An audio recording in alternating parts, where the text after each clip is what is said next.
Welcome back to Late to the Party. It's the hottest new TV/movie/game review show on the face of the earth, where I talk about stuff that's already been out for a while, but I'm just now getting around to experiencing, making me pretty late to the party. Today, we're talking about the 2014 Best Picture Oscar winner. It's Alejandro Inarritu's Birdman. Now, I've never seen any of Alejandro's films, but I do listen to the Smartless podcast, and in one of the recent episodes he was on, and I got to hear a little bit about his filmmaking process and how he crafts his visions, and it was all really cool and unique to hear, so I figured I'd check out one of his movies, and I landed on Birdman. Now, I knew virtually nothing about this film, just that Alejandro Inarritu made it, and it's got Michael Keaton in it, and who doesn't love Michael Keaton? Now, I was utterly blown away by this film. Notice how I'm not saying movie. This ain't no movie. This a film. This film was shot in a way to make the entire movie look like it was one continuous shot, and you can kind of tell where the transitions were or the cuts were, but it still flows so unbelievably well, looking like one long shot. And I think the one shot look is very fitting, as this movie follows a washed up actor who's trying to put on a Broadway show. The film follows Regan Thompson, who played an old fictional superhero named Birdman back in the late 80s, and we follow him as he's in the middle of showing previews for his new Broadway play, and he's putting on this Broadway play in hopes to regain his career. Regan as a character is so unique. He's a borderline schizophrenic who's being tormented by his old Birdman voice, who just verbally abuses the bird poop out of him. You are lame, Regan. Rolling around with that Ponzi theater in an 800-seat shithole like this. Regan also often hallucinates or maybe is visualizing himself using telekinesis throughout the film.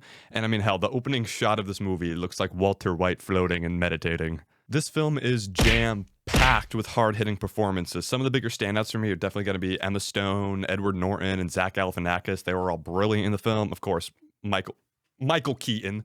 This film never really had any dull or slow moments for me because, like I said earlier, it's one continuous shot, or at least it's filmed to look like that. So it's constantly moving and you constantly feel like stuff's going on. It's always in scene, which I really liked in this movie, and that's something you don't really see too often. I think the only other one-shot movie I saw was 1912, but that's a totally different type of story. Keaton and Stone give two of the best monologues I've seen in a long time, apart from Jeremy Allen White's monologue from The Bear. That was just something else.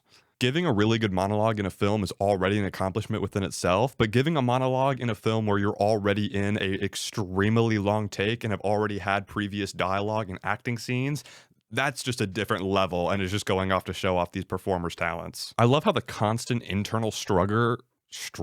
Isn't it funny how in like every single video I mess up a word and it stays in? Because, I mean, you're seeing this right now. But like I was saying, I love how the constant internal struggle of Regan Thompson is illustrated on the screen and how it later plays into the plot. Keaton is able to portray this character so well that it almost feels as if we're watching Keaton's career, because back in the late 80s, he played Batman. And I don't know if Alejandro knew he was casting Keaton to play Birdman, and if there's any sort of correlation between it being Birdman and Batman, or if that's just some coincidence, but who knows. And now, I wouldn't say that Keaton became a washed-up actor after those original Batman films that he made, but he certainly did go to make some interesting movies. Thanks for giving me a second chance to be your dad.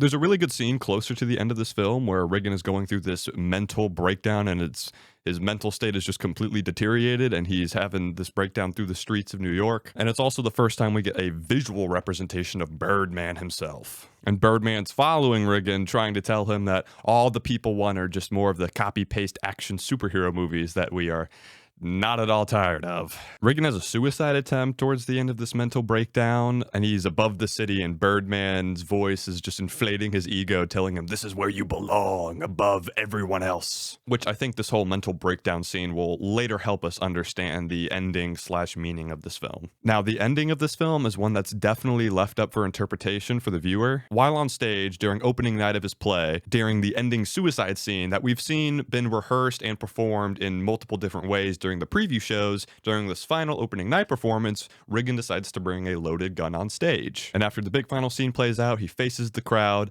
aims the gun at his face, and pulls the trigger. The audience, in their blissful ignorance, stands up and claps for this incredible performance. And that's funny, because the second name of this film is The Unexpected Virtue of Ignorance. Then it gets interesting. He's not dead, and he wakes up in the hospital to find out that he had shot off his nose. The play was hyped up for its hyper surrealism, and once Regan is left alone in the hospital room, he goes on over to the window. Smiling and glancing out into New York City, he cracks open the window and begins to crawl out with a sense of purpose and a mission on his face. And then he spreads those big, beautiful Michael Keaton wings and flies, or falls. His daughter comes back into the hospital room and runs over to the window and looks up, and those big, huge Emma Stone eyes are staring up, and the film ends. So, did Regan jump? Is he flying? Did his daughter see him dead on the pavement but just begin to hallucinate like her dad did and just see a different, better ending? Well, I don't really know, but I have two working theories. First theory is that Regan died on stage when he shot himself in the face, and the hospital scene wasn't real. It was just some sort of heaven/happier ending that he had in his head, or something to that degree. Second theory is that the hospital scene is real and did happen, and when he jumps out, he hits the pavement, but the last shot of Emma Stone looking up is maybe what Regan had imagined for his daughter, so that he feels like there was some sort of happy ending. Or maybe he did actually just fall, and she sees it, and then she's imagining that he's flying up in the air, so that she's just getting some better ending. I don't know. It's up to the viewer's interpretation. I'm still trying to maybe wrap my head around the overall meaning of this film, but that just goes to add another layer as to why I think this film is so brilliant and a wonderful watch, because it leaves you pondering and questioning something. But what do I know? I'm no film analyzer. I make videos for like 7 people. If you've seen the film, I'd love to hear your thoughts on the ending and what you think the overall meaning of it might mean down in the comments. And if you haven't seen it, even though you just got majority of it spoiled for you, I definitely think you should go back and watch it, because this movie is worth seeing just for the performances and the cinematography alone. 4.5 birds out of 5.